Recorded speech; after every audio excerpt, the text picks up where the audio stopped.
This is the CBD, the Central Business District in downtown Beijing, home to some of the wealthiest companies, not to say people, in the country. But some of those wealthy people don't seem to be that happy about staying in the country that has brought them all their riches. The recent report from Hurun, that's an organization which looks at the trends and the doings of the wealthy in China, those with millions or tens of millions of dollars, found that 64% were either preparing to leave the country or had left already. And of the super rich, those with tens of millions of dollars, that was a third who had left already. Well, to find out a little bit more about just who's going and why, we're going to talk to somebody who knows more than most about emigrating from China. Larry Wang is the CEO and co-founder of WellTrend United. That's a company that's been advising rich Chinese on emigrating for over 20 years. Let's go and talk to him. Larry Wang, welcome to On the Level. Thanks for joining us today. Thank you. Now, emigration, I would like to start off by getting some sort of a definition of what we're talking about here, because emigration means leaving a country, but we have the variables. How long? Why are people going? Are they going? Are they coming back? Why are they going in the first place? What do you consider the definition of people emigrating from China? I think, Fergus, you raise a very interesting question. Emigration or immigration is a word we describe this industry, people moving from a certain place to another. And normally for good, they go to a new destination and they stay there. However, this is something we see differently today from China, because most of our clients, after they move to a new country, they come back. At least the part of them would come back to China. Typically they leave their family, like their children or their wife or spouse there, while they travel back and forth between China and that country. In order to take their business in China. This is a very typical situation or scenario. So in this regard, I don't think the word emigration or immigration is 100% correct. Mm-hmm. Well, talking about types of emigration, you're talking about people who are going abroad and coming back. Now, we did see sort of in modern Chinese history, three sort of cycles. We had the late 1970s when we had people who were leaving the country because they were looking for a better life, they were looking for jobs and money and entering in sort of lower level works. Then we had the 1980s, people with professional degrees going abroad, very often to universities or to work in business. This latest cycle of emigration that we're seeing now since 2000 or so in China, is this different? What is different about it? One phenomena we see the difference is that people migrating to a new country for this third circle are those who are more successful in business running. More and more Chinese are getting richer or successful. So, and not only they can afford to migrate to another country, but also the policy allows them to do so. And China is becoming more and more liberal. That's why, from sometime end of 90s or beginning of 2000, more and more Chinese are going abroad, moving their families to a new country or new territory. You're dealing with these people all the time. What would be a profile of a typical would-be emigrant that comes to you and says, I'm thinking of moving from China? I think a typical profile would be an entrepreneur who runs his or her own business for 10 years, for example, and mostly successful for sure. They have their own asset, and with children 2, if not 3, and at age from around 40, from 40 to 45.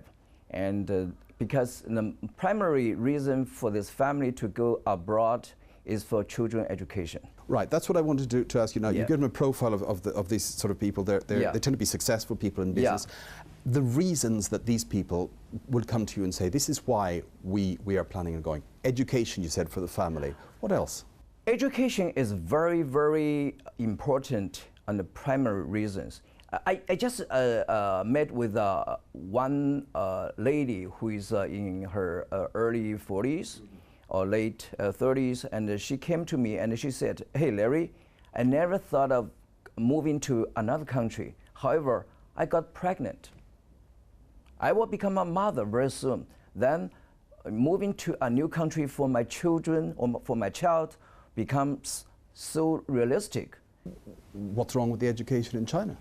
Chinese education system is very different from Western education system, as we can realize. Mostly people still do not like the tradition that we teach too much and we demand too much, and we tend to feed children too much knowledge, okay, which might not be very useful in the future, which negatively reduced children's capability of becoming more creative.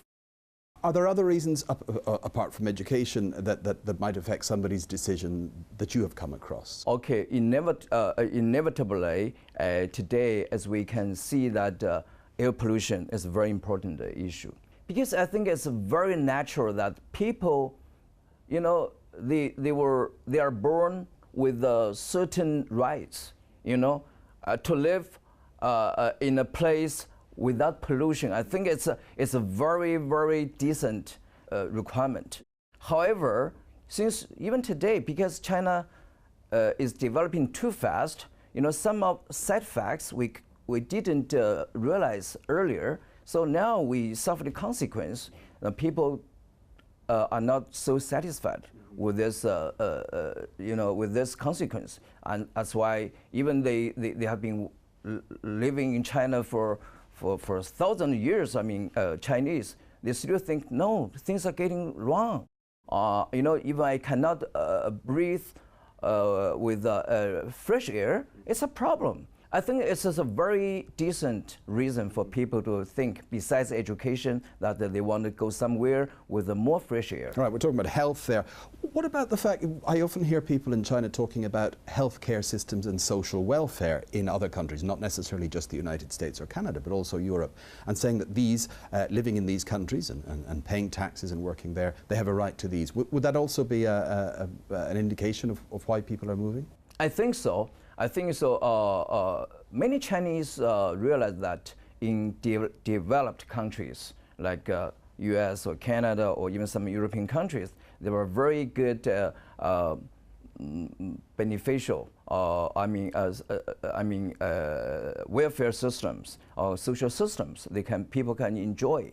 And I think, but one thing I keep sharing with my clients is that which I don't blame them to find a better place with a better education or health or even social system to stay. However, one thing you need to consider before you go is how much you can contribute to that country. Not only consider how much you can earn, you can get from that country. This is very important. A lot of Chinese are still not prepared to answer this question. Okay, in their minds, I think a primary reason is still getting something from that new country, which I think is getting better, but we need to put more our efforts, or the whole society need to realize that. You're dealing with wealthy people. Now, in certain circumstances, these people are going to be transferring some of their wealth to the new country. They'll be buying property, they'll be investing in many cases.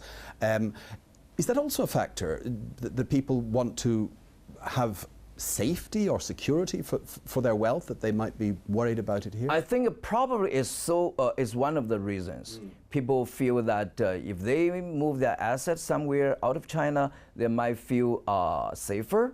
However, I don't think a lot of people are 100% correct, because, you know, I mean, monetary control is everywhere. Okay, even we know U.S. is very strict towards monetary control. Okay, so I think people, they don't know that. So I think we need to give people more education. As long as you earn your money in a legitimate way, I think it's okay you stay anywhere. We'll come back later to those people who may not have earned it in a legitimate way. But I just asked first, it's a big decision to move from a country where your entire family and social life surrounds you, and particularly one which is so social as China is.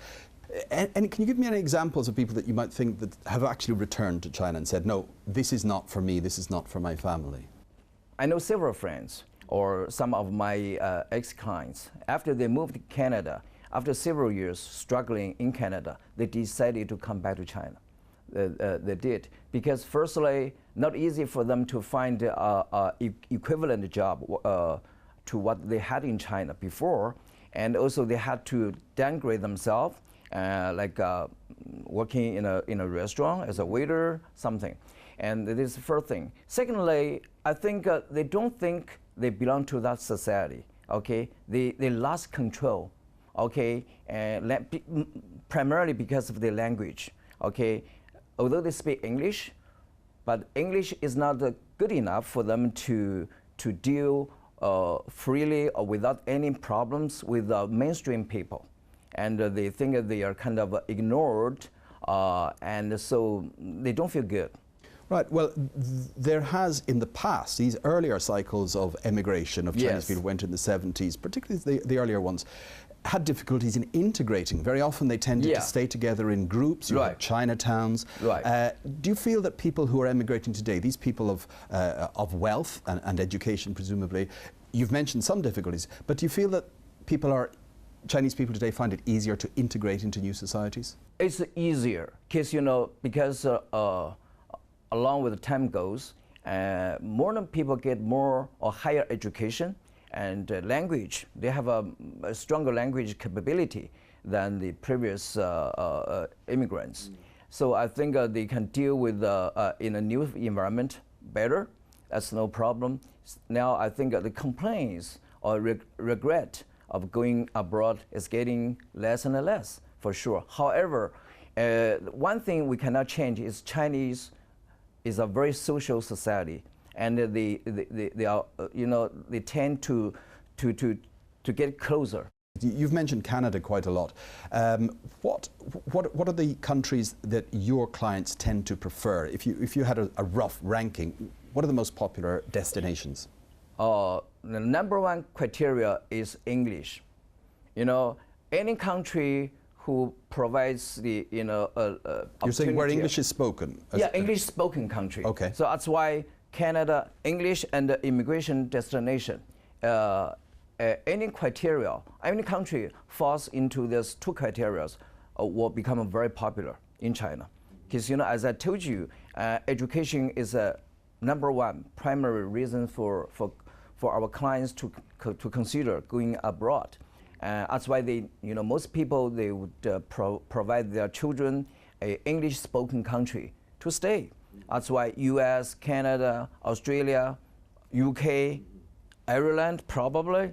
In recent times, particularly after the economic crisis that hit the Eurozone particularly, we've seen some countries in Europe actually almost pleading with people to come and live in the country and invest money there. Now, I know that Spain and Portugal offer investment deals for people to come and invest a certain amount of money. Does that persuade some people to go, even though these countries are not English-speaking? And you are right. Because, I don't know if you realize this or not. Currently, because Canada and the US have become perfect or preferred destination countries for Chinese nationals to go for many years, now those two countries have become less, desperate for Chinese, let me put it this way. The government would have a point, though, on these, what are called, we have a phrase here in China, naked officials. Now, these are people who work for the government and sort of get rid of all their assets or move them abroad, including their families, so that at any moment they're ready to go. This is a different category altogether, but one that makes a lot of news headlines here and makes a lot of people angry. What about these people? For example, agencies like you. I mean, do people come to you from this category? Do you vet them? to make sure that you don't have people who are illegally taking money abroad? Interestingly, Fergus, I think Weltran has never met with people like you described, because let's say that people like those who are corrupted officers, normally they have a very strong sense of insecurity. They are not afford to wait in a legal system several years for immigration result. No, they cannot wait that long. Okay, so mostly they would like to seek another channel, okay, which is not legal. So for us, I think you are right. It's a very popular topic in the media, or people, they talk, naked officials. However, it doesn't make, in our industry, it's not a problem at all. Right, because these people are making their own way abroad because they don't come to us. Okay, they don't come to us. Attitudes now towards not these people, but people who actually move abroad legitimately, people who go through the processes you have.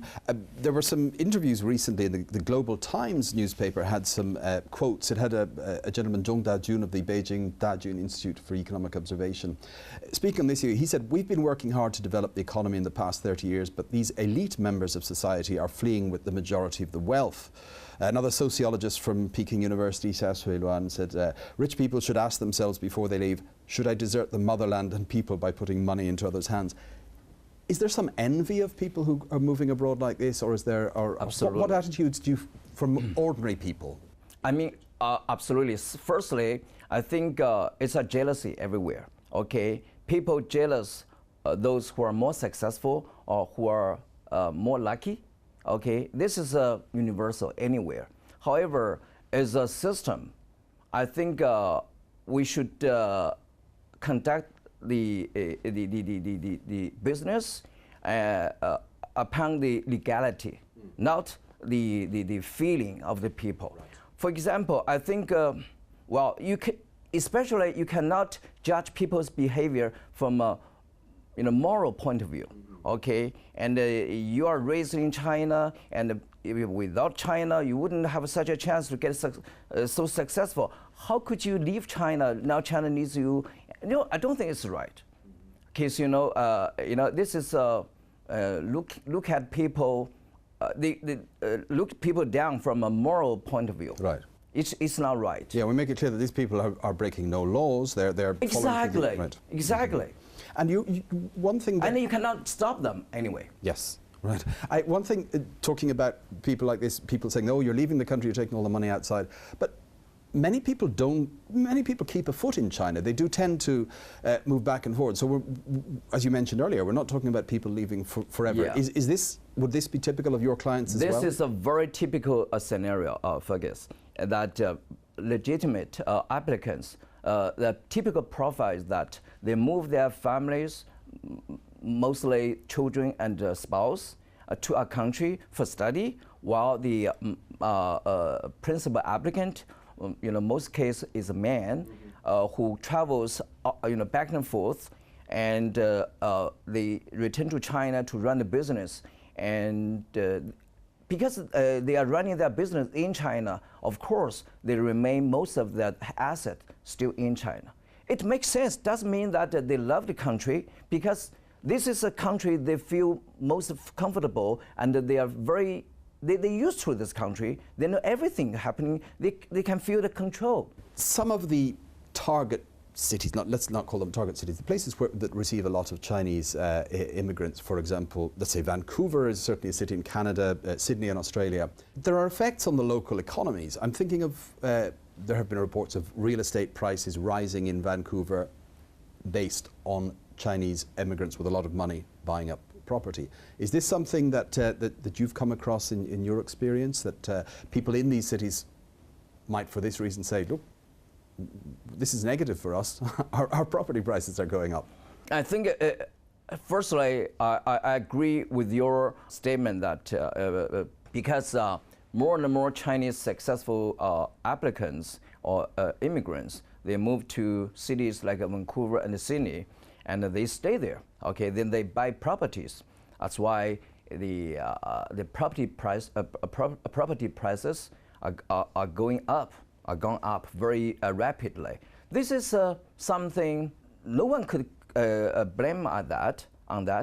I think, yeah. But people do. In Vancouver, their local press have certainly said these are Chinese names buying this property, and the property prices have gone up X amount. And there is some bad feeling. I know. Do Chinese immigrants do anything wrong? No. No, they buy the property, and even, some of them, they suffered from this high price as well. For example, those new immigrants, they newly landed in Canada for last year, they probably pay, if they want to purchase a property, they probably have to pay 3 or 4 times more than those who bought a same type of property 10 years ago, right? They also suffered. I mean, this is a market driven society. You cannot blame because you have more Chinese and then the prices are going up, then those are Chinese